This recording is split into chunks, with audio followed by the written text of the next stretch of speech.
Should you wait for the PS5 Pro? Get a new SSD for cheap before it's too late. And let's talk about the Callisto protocol. How's it going, everyone? As always, my name is Jimmy Champagne. Welcome to PSReady. Today, I'm going to start out with a mini review of the Callisto protocol, just to let you know what my thoughts are on it, just because I'm a huge horror guy and I play mainly horror games. So initially, I'm going to be real, I was thinking about getting this on PC just in case it had Steam Deck support, but then I saw that it's basically a huge mess on PC, and if you compare the PC version, the Xbox version, and the PS5 version, those 150 developers that Sony sent over to Striking Distance seem to have made a huge difference in the game, because after even playing it for a few hours, it runs really well and looks awesome on the PlayStation 5. It looks and runs the best there, as confirmed by Digital Foundry and just anecdotally by me. So we all know the big marketing pitch for this game was that it's basically the revival of Dead Space that we've been waiting for ever since EA killed it, and unfortunately for Striking Distance, EA is working on a remake of Dead Space that honestly looks really good, and this game's coming in at an average of around 7.5, I would say, with a lot of people, which, you know, is kind of low for a $70 game for most people. Now, me personally,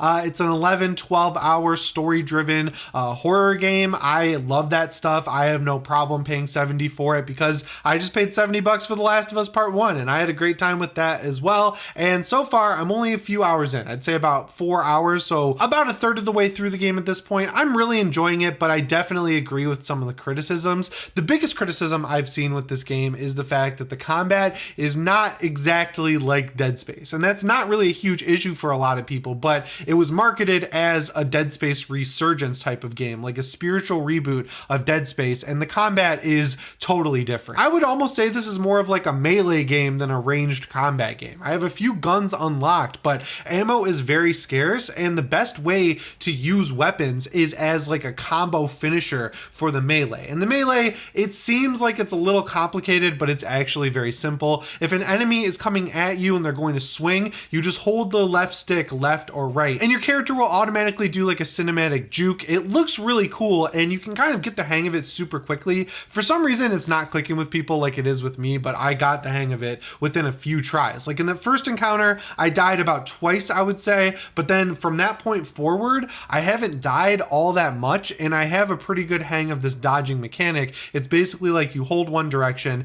and then they'll swing, right? And then if they are going to follow up, you can kind of see the animation, right? They'll wind up before they swing again, and that's how you know whether or not you can respond with a melee attack. And the melee, you just kind of mash R2. This video is sponsored by Vessi. Have you heard about the sneaker brand Vessi? Because if you haven't, you should definitely listen up. The holidays are coming up, and Vessis make the perfect gift, because no matter what the weather is, they have your back. Vessis are the perfect shoe to leave by your front door, because they're easy to slip on, and no matter what the weather is, you're gonna keep your feet nice and dry. They really come in clutch for me when I take out the trash or take my dog on a walk or even go on a hike. Vessis are 100% waterproof, which makes them perfect for unpredictable spring weather, and they're also sleek and stylish. They're made from Dymatex, which is a dual climate knit material that'll keep you warm in the winter and cool in the summer. Basically, when you put them on, the material doesn't feel like it should be waterproof, but it is. They're lightweight and breathable, and I like them because I'm someone who walks a lot. Like, I try to walk at least a few miles every single day, and my other walking shoes got completely destroyed walking to the gym every morning, but these ones have held up to the test. Check out their sale at vessi.com/psready, and make sure you get the style and size now before they sell out. And if you missed the sale, you can use the code PSReady at checkout for 15% off. Big shout out to Vessi for sponsoring this video. You've got 4 hits, and then you're opened up to be attacked again, and you can decide if you want to block by holding back on the left stick or go back into the rhythm of dodging. Now, I found that blocking after that combo, that first attack, you can then just go right into another 4 attack flurry, which will kill the enemies pretty quickly at the beginning of the game. But it really does feel like a cinematic beat 'em up at times, sort of like, I don't know, something like God of War or Sifu, I think is a great example here. But then when you start to get more guns, you can kind of do this 5th attack, which is a quick shot. You hit L2 and R2 quickly, the main character will lock onto the enemy, and that shot usually does quite a bit of damage. And most times, after getting a few like 4-hit melee combos in, that 5th shot will actually kill them. So it's kind of a cool little rhythm game that you're playing there, and I can definitely see why that's not connecting with people. But in terms of how this plays like Dead Space, you know, you've got the kind of hunched over character. He's got a little screen on the back of his neck versus the spinal cord thing that Isaac had that shows you how much health he has. Now you've got a horizontal health bar on the back of your neck, which some people are saying is hard to read. I'm having virtually zero issues with it. The base movement speed is a little slow, and then of course when you kill an enemy, the best way to get anything out of them loot wise is to stomp them with the triangle button, and that feels just as visceral, just as cool, just as heavy as it did in Dead Space. It's kind of annoying that you can't do it to bodies that you didn't kill. So you can kill an enemy and stomp them 9 times out of 10. They're gonna drop some ammo, health, anything you need, right? Or even money. But if you find a dead body on the ground, which there are like hundreds of in this prison that you're making your way through, you can stomp them. They'll be dismembered by your stomp, which is cool. They just never drop anything. And I guess that's kind of like an economic thing where they don't want you to get too overpowered, but they also make it so you have a very limited inventory at the beginning of the game. So you have to make choices of what you're taking and what you're leaving, right? Like there's this item that's just made to be sold. I forget what it's called. It's like an energy resource or something like that. And there were a couple times where I had to make the choice to drop the normal ones and then pick up a pristine one in its place because those are worth more money. And money is important because you use it at the 3D printer to upgrade your weapons, upgrade your character, upgrade your grip, which is basically like the telekinesis stuff you get in Dead Space. So you can kind of see that it's Dead Space at its core, but then as it works its way out from that center, it gets a lot different. And if you're really just needing Dead Space, I could see why you would wait for the remake to come out, but it looks like you're just going to get Dead Space at that point. You're just getting a remake of Dead Space that kind of at this point looks more like a visual remaster where Isaac talks more, whereas this is trying something new, and I'm kind of leaning towards wanting to try something new here. And even though they didn't totally nail it, I'm glad that they did. I switched from the Razer Black Shark V2 headphones because the receiver stopped working to the Sony InZone H7s, which are on sale right now. They're $150, which is $50 more than the Pulse Wireless 3D. I had the Pulse Wireless 3D at launch. I kind of gave up on them just because I didn't think they sounded all that good. Even after you tune them, they weren't hitting as well for me as some of my other headphones like those Razer Black Sharks, but these H7s are so good. Like to the point where they sound better than the Razer Black Sharks. So like, yeah, they're around the same price as those. They're $50 more than the Pulse Wireless. I think they're totally worth it. I have them linked down in the description as well, but I'm using this headset with this game and it is scary. There are moments, there are good jump scares where things are jumping in your face. There's things jumping out of the floor. There's some really cool tension moments where bodies are being dragged and it builds and builds and builds, and you hear like monsters running around and it's building up and you're like, oh man, there's going to be an encounter. And then it just never happens. So when it does happen, you know, 1 out of 7 times you're hearing something running around or see a body dragged away, it scares you that much more. And the last point I want to hit is that Glenn Schofield, the director of this game, the leader of the studio who made it, the guy who's basically behind Dead Space, and that's why anyone cares about this game to begin with, he basically said the way the combat is set up, it's supposed to be difficult to the point where, you know, it might take you 2 or 3 tries in certain encounters to do it, but it's going to be frustrating in the way where you want to keep the controller in your hand and keep at that fight because you know you can beat it. They never wanted to cross that line where it gets so frustrating that you put the controller down and never come back. And a third through the game, that's exactly how it feels. Like I feel like I'm improving at the combat by coming back and going one more try on some of these fights. And so if it's frustrating you at the beginning of the game a little bit, I would push through it because so far I think the game is really good. And just from a graphical standpoint alone, like an atmospheric standpoint, one of the best looking games I've ever played. Some really cool face technology scanning stuff they've got going on here, and some great actors. Sam Witwer's in this game. I loved him as Starkiller in The Force Unleashed. I loved him as Deacon in Days Gone. I loved him in the show Being Human. He's just a great actor all around, and he's just as good in this game as he is in everything else he's in. So yeah, $70, you kind of got to decide how bad you want a clone of Dead Space. If you're into the idea of learning how to play a different type of game that's more inspired by Dead Space, I think this is the game for you. If you're just looking for a clone of Dead Space, wait until next year because it's right around the corner and you're going to have a remake of the first Dead Space. Speaking of games that play best on the PS5, we got an announcement today around Elden Ring that I think is worth highlighting because there is free DLC coming to the game today at the time you're watching this video. If you've been keeping your finger on the pulse with Elden Ring, you know that this DLC is a thing because it leaked pretty early. It's basically a Colosseum that's being added into the game so everyone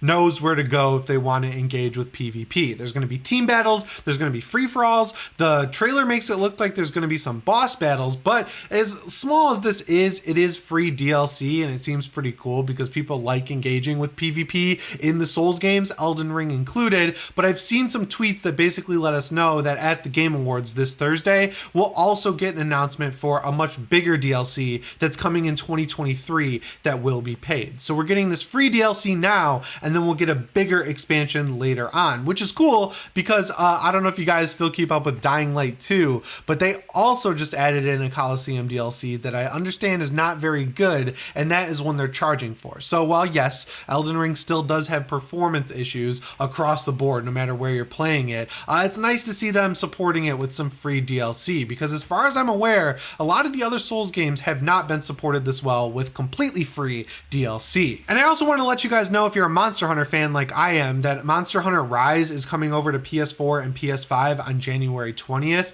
Unfortunately, they're not bringing along the Sunbreak expansion with it, which is kind of frustrating because it's not only been out on Switch for a while, but it's already out on PC, and they've had a long time to get this game developed for the PS4, PS5, Xbox Series X, Xbox Series S, all those other consoles. So yeah, having to wait until spring of next year to get this DLC that's been out for a while on PC, I can understand why that would be frustrating for some people. But I will say I have put quite a few hours into Monster Hunter Rise on my Steam Deck, and it's a really cool game. I've also played it on my main gaming PC, and even though it started out as a Switch game, it's built on the RE engine. You can definitely tell that it had its roots as a handheld game for sure, but when you scale it up to the PC, it actually looks pretty good. So yeah, just wanted to give you guys a PSA. If you've been waiting for Monster Hunter Rise to come over to PlayStation 4 and 5, you'll be able to finally play it on January 20th. And the next story I have for you guys is another PSA, because I gotta tell you, get an SSD while they are still cheap. The time is running out. We are at the end of the year. It's December 6th right now, or it's December 7th, potentially by the time you're even watching this. And whether you have a PS5 right now, or you're planning on getting one for Christmas, or hoping to get one for Christmas,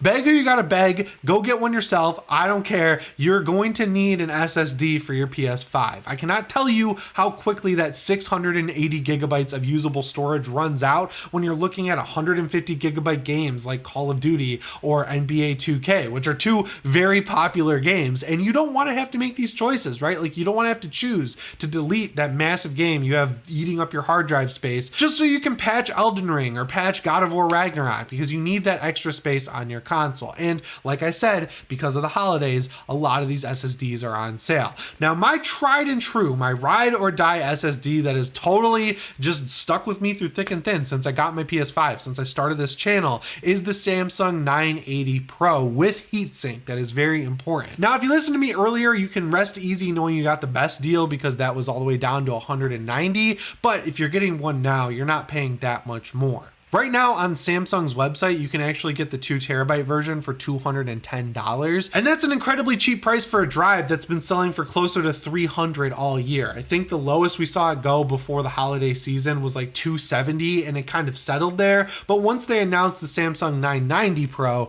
that started to make the price fall and fall and fall on the 980 Pro. And yes, the 990 Pro is definitely better. You are going to get noticeably faster transfer speeds, but you're talking like seconds there. You're talking like 10, maybe even 8 seconds of difference between transferring stuff between drives or downloading games. Like, it's not really noticeable unless you put these drives head to head. So I would say get this 980 Pro off of Samsung's website while it is still available and still being sold, because once the 990 Pro comes out in January, you're not going to be able to get this drive anymore, and the 990 Pro is going to reset the price. They're going to sell that thing for MSRP, which is much closer to $300. But also, this is just a general PSA. Like, if you have a drive manufacturer that you like the FireCuda 530, or maybe a Corsair edition, or the SN850 Pro, which is like the PS5 branded SSD, all of those are also on sale, but I just don't think you're going to find them for $210. I think the least you're going to pay there is around $230. So save the 20 bucks,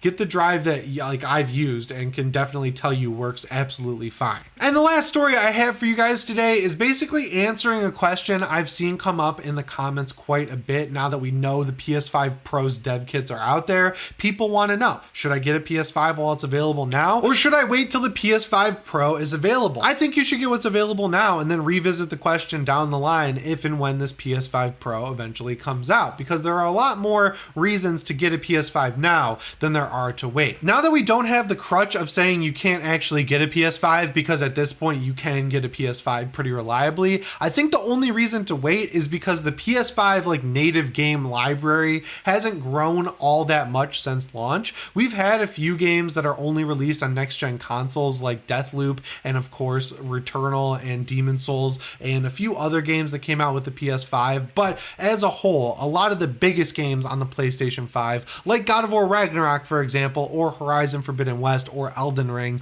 all of those games are available on the last gen systems, and for the most part those three games specifically run decently at the very least. That's honestly the only big positive for waiting, because if you wait, you're gonna have a bigger library of games to take advantage of that play better on the PS5 Pro, because the PS5 will be the native console, so you know, it shakes out how it did with the PS4 and PS4 Pro. But my counter to that is those games are out now and they run and look incredible on the PlayStation 5 and they're available now, right? Like you could go get God of War Ragnarok and then you've got a 50 to 70 hour game that in that time you'll get 80% of the way to the platinum, and it's awesome. You've got Returnal, you've got Ghost of Tsushima's director's cut, you've got The Last of Us Part 1, you've got The Last of Us Part 2 with the 60 FPS upgrade, you've got Demon's Souls, which is a great follow-up to Elden Ring, you've got Horizon Forbidden West and Horizon Zero Dawn, which also got a very cool patch of its own. I mean, you could even go all the way back to God of War 2018 and play the 60 FPS patch that game got, and that's something you can't do on the last gen console. And if you look at newer games like the Callisto Protocol, you can get that game on the PlayStation 4, but it's not going to run or look nearly as great as it does on the PlayStation 5. Like, this is a rare game where on PS5 I am playing it in quality mode, which means 30 FPS, because the ray tracing, the performances, the lighting, the atmosphere, everything looks so damn good in this game that I don't mind taking the hit in frame rate, because again, unlike on the Xbox Series X and in most PCs, it's a solid 30 FPS on the PlayStation 5. And also you can definitely say you'll have a bigger library of games if you just wait till the PS5 Pro comes out, and some of those games might be on PS Plus Extra by then, or they'll be cheap enough where you can buy a big stack of games. But 99% of the games I just listed are like 40 to 50 hour games, and games don't stop coming out when the PS5 Pro comes out, right? Like, a lot of these games are already out, they're playable now, and if you're gonna wait an entire year, you'll have every game that comes out between now and then to catch up on as well. Whereas if you just play the games that are already out on the PS5 that you can currently get, you'll be able to play these games as they come out when your friends are probably playing them, and you'll be able to talk about them and stay current with games like I do and a lot of other people do. Ultimately, you got to do what's right for you, but in my opinion, there's no reason not to get a PS5 now, because we don't know when the PS5 Pro is coming out. It could be out in 2023, it could be out in 2024, or it could be out in 2025 when Wolverine launches as the big marquee game that's coming along with the PlayStation 5 Pro. And honestly, we've heard that this generation is going to last all the way till 2028, so I feel like 2024 is the earliest we'll see the PlayStation 5 Pro, and at that point we're halfway through the generation, and it's probably not going to feel like a necessary upgrade from the current PS5 we have, because this thing is holding up great. There's still a lot of 60 FPS games on it, there's still a lot of high resolution games on it, there's still a lot of games coming out as a whole on the original PlayStation 5. So if you're waiting for the PS5 Pro, you're going to get behind on games, and then you're going to feel like the upgrade wasn't worth it. And then when the PS6 comes out and it's like a half step up from the PS5 Pro, you're going to be like, man, I should have just stuck with the PS5 that worked totally fine and was available back when I decided to wait in 2022. But again, it's your choice to make. I just think personally, as someone who's had a PS5 since launch, who's played a ton of games on it, who's still playing games on it and really enjoying them, you really can't go wrong with the PlayStation 5.